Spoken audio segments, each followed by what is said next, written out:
Hey guys, I wanted to do a quick follow-up tutorial to the balloon tutorial that I did, showing you how to create this cluster of balloons using a MoGraph cloner.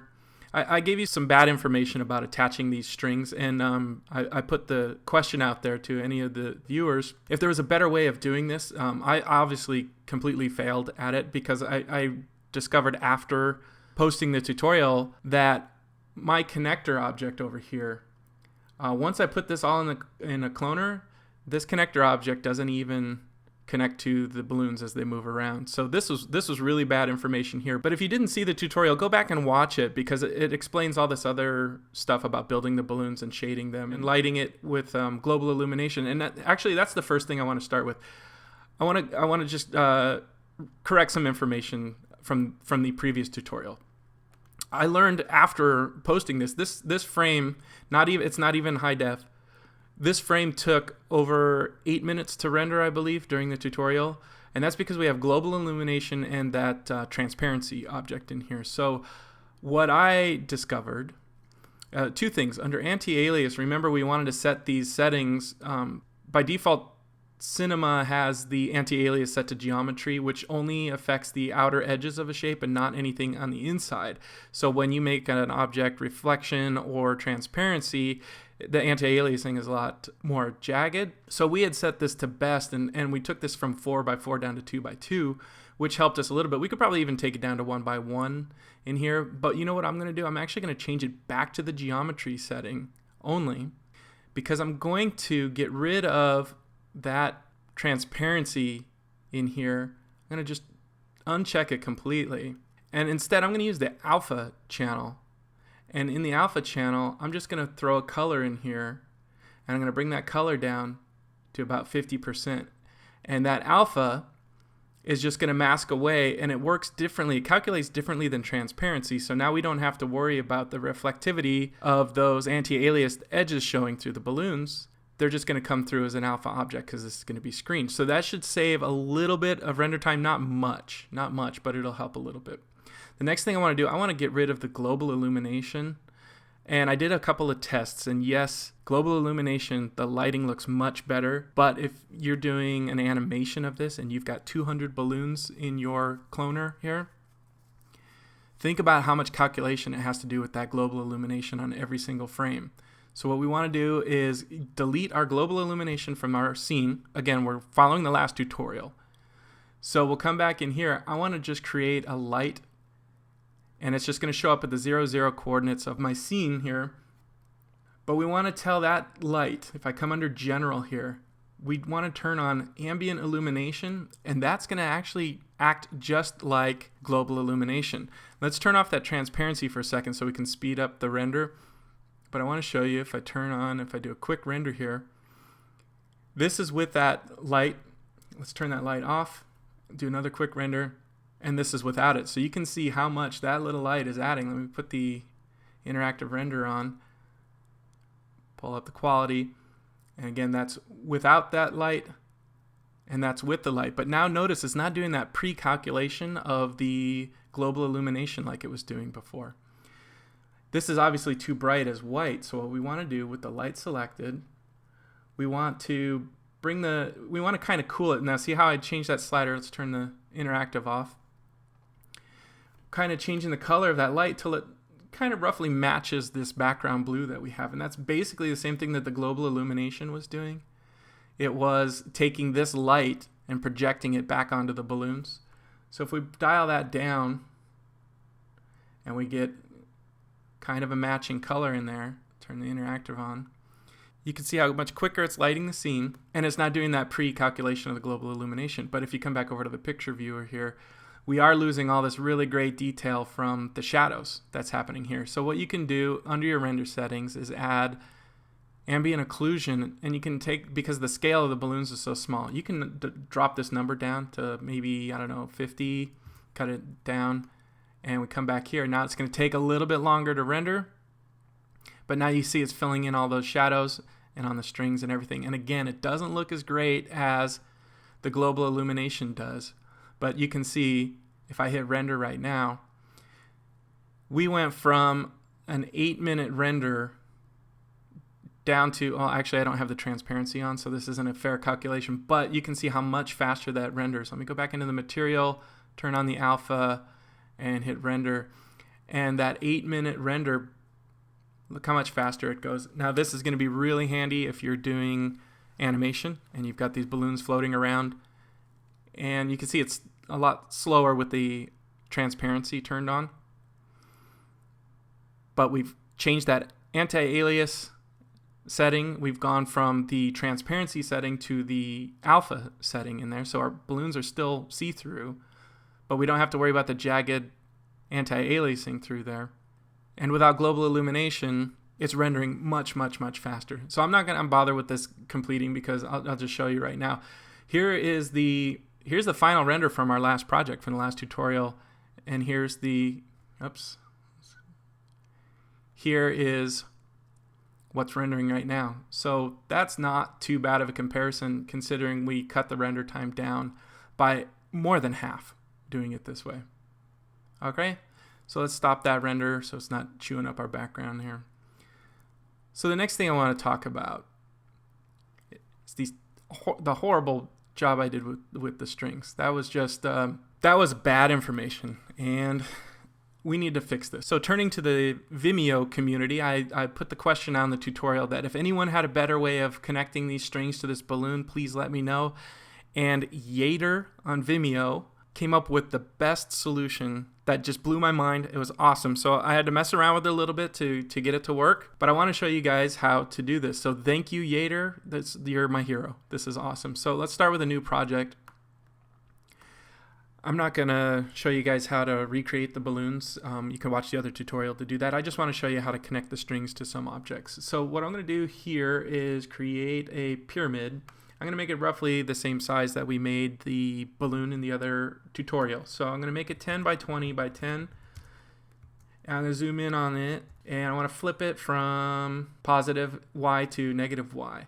And I want to take this point, this is where our string is going to be attached. I need to put that at the 0, 0 of the seam. So if the size is 20 centimeters high, I'll just move it 10 centimeters up, which is half the height of that object. But I want this axis point to be down here where it's tied as well. Now in the other tutorial, we deselected, we created a null which comes in at 0, 0, and then we put the pyramid in the null. And that kind of worked, but you'll notice the object still has its axis here. So I'm going to undo that. I want to grab our pyramid. I want to convert it to geometry because you can't move the access point on an editable object. So I'm going to convert to geometry. I'm just going to hit C on the keyboard. And then I'm going to come over to my axis tool. And I just want to change that from 10 back to 0, and it's going to snap it there. Now remember, you got to turn this off because if you grab the handle and move, you're just going to end up moving the axis again. So you turn the axis off, so now you can move the balloon. I'm going to come under MoGraph Cloner, and I'm going to put the pyramid into a cloner. And this time, for this tutorial, I want to change the object to a radial. Let's zoom out here, and I want to change it from the XY plane to the XZ plane, so it's laying flat. And we'll scale. We'll just put a bunch of balloons in here, okay? Now we don't want them perfectly lined up like this. We want to use the random effector. So with the cloner selected, go MoGraph, random effector, and it puts that cloner in the random, and the parameter just by default the position throws everything off 50 centimeters in either direction. So you hit render, you can see, you know what else you could do with this random? You can tell the rotation to kind of move around. Let's go 360 degrees. So every time there's a clone, it's generated at a random rotation as well, which wouldn't really matter with the spherical balloons, but with these kind of shapes, it's a nice addition. So I want to show you guys aerodynamics now. I'm gonna take a slightly different approach in this tutorial than we did in the last one. I'm going to use the dynamics engine in here. So if you go under simulate wind, I'm going to create a wind object. Let's move that down and away, and then we can even rotate it so the wind is kind of blowing up. Now if I hit play, nothing's happening at all because this cloner is still just an object that has no dynamics on it. So we want to add a rigid body tag. So come under simulation tags, add rigid body. Now, what we did in the other tutorial, if you remember, I put the rigid body right on the sphere for the balloons, and that was because I was also putting the string object in the cloner, and I wanted the string to be soft body and I wanted the balloon to be a rigid body, so I needed the two to be separate. But here I could just put the tag right on the cloner. But what's going to happen if I put a floor in here? Let's move the floor down. Let's turn on our hidden lines. If I hit play, nothing happens. Why? Oh, I needed to make the floor. Let me make the floor a collider body.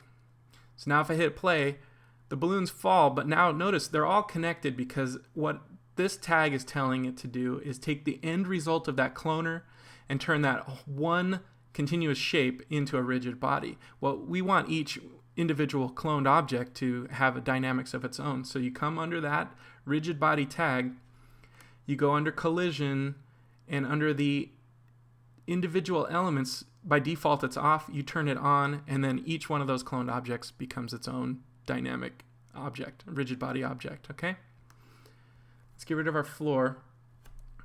Now with our wind in this scene, we want to change the wind from the default acceleration to the aerodynamics wind, but it's still not going to have any effect on the scene, because what we need to do is tell the rigid bodies under the force tab here, we want to give it some aerodynamic properties. So we want to have some lift on these balloons. So let's make it 150%. So when we hit play, now that wind is blowing those balloons out of our scene. We can also add a little bit of drag to them as well, maybe 20%. Hit play on there. And now you can see what's happening is that center mass rotation of that shape is happening in the middle of this object, regardless of where we put that X point on our pyramid at the 0, 0. This rigid body is now telling this shape has mass, and that center of that mass is there. So we come under the rigid body, mass, and we do a custom center, and we just set that number to 10. So now when I hit rewind and play, they stay oriented in the right direction, and that mass is now centered on there. Now what we could do with our wind here is we can add some turbulence to it. So what we'll do is we'll crank the turbulence up, we'll bring the frequency down and maybe the scale down, and that's going to just give it the swirling wind, so they're not all moving at the exact same speed. You get some going faster than others, and that is the aerodynamics in Cinema 14. So here's where the cool part comes in. We want to attach strings to that anchor point of these cloned objects now. And this is where Yader's tip comes in. This is really awesome. With our cloner selected, if we go under MoGraph and we select Tracer, if I hit play now, what it's going to do, it's going to trace the position of that 0 coordinate of the shape. But we don't want to do this because the lines don't have any dynamics, and they're just showing you where the object was in space and where it's going. So what we want to do under the tracer object, under tracing mode, we want to connect elements. And what that's doing is basically connecting the dots from all the cloned objects. It's drawing a tracer. Boom, boom, boom, boom. What this allows us to do is use a hair tag. Check this out. If you grab the tracer and you go under simulate hair objects, add hair, now it attaches a hair to every one of those points of that tracer object. Let's change our frames up here so we've got more space to work with. This is really, really exactly what I was looking for. So thank you, Yader, for this tip. This is great. So by default, the cinema hair tag has some tension at the roots because hair grows out of the scalp and then it flops down. But we want to kind of override that. So if you go to the Dynamics tab under Properties, that root is at an 80% hold, and that's why it's kind of bowing out here. So we just want to set that to 0. So if I hit rewind and play, you'll see now it falls like we want it to do.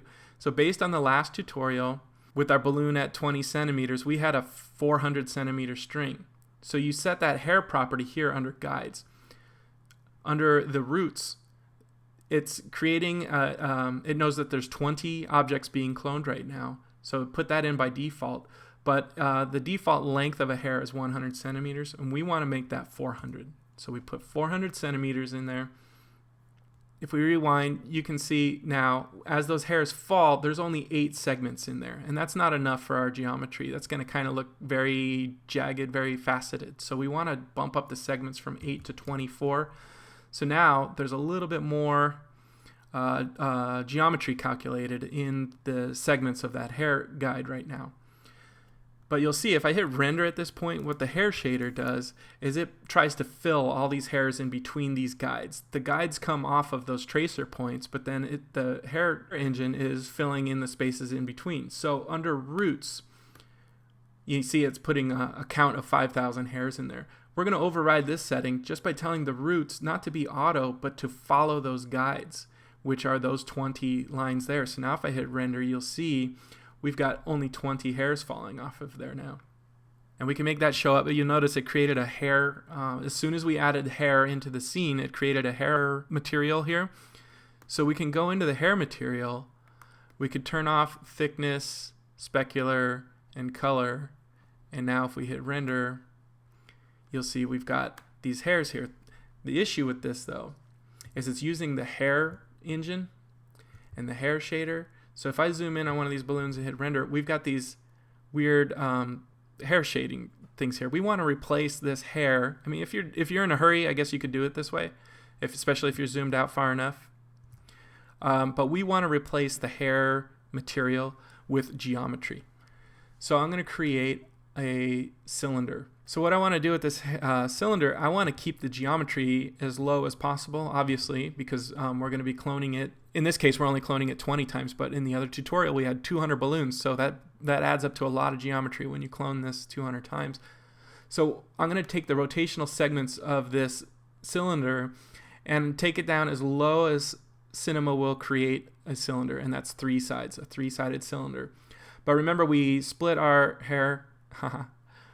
We divided the hair segments up 24 segments, so we want to divide our cylinder 24 times as well. So now we have 24 segments, and remember the hair guide was 400 centimeters tall, so we want our cylinder to be 400 centimeters tall as well.